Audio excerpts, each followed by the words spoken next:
The title of this mini podcast is, Does History Repeat Itself?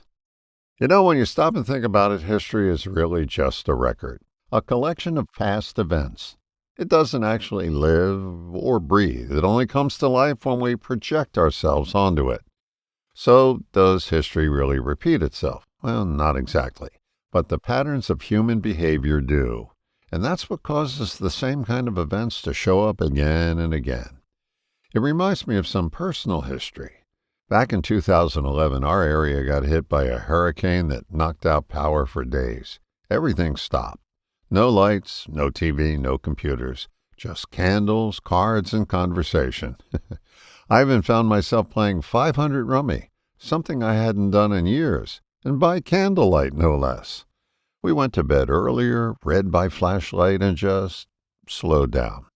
Then, 2 days later, the power came back on, and poof, just like that, we went right back to normal.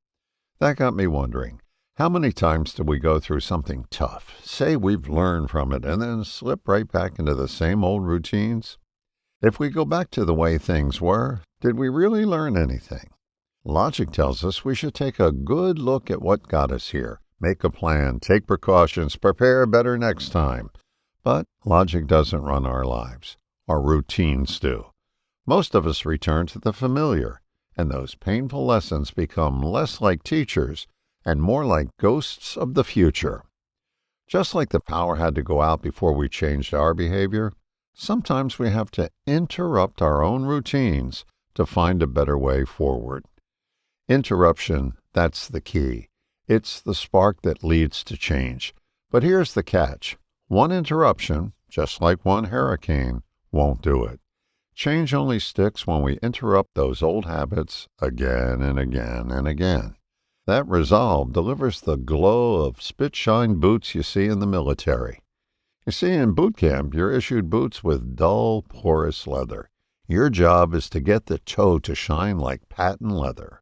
It requires a process of filling the holes in the leather with polish, and then dipping your polishing cloth in water and rubbing in circles where you just placed that polish.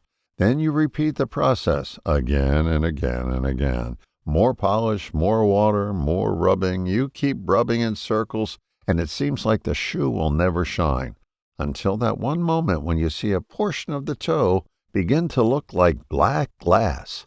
Yay you! Yahoo! That's what happens when you keep interrupting the history of old behavior. It may feel like you're going in circles, but eventually the light breaks through, and there's no going back to normal. All the best, John.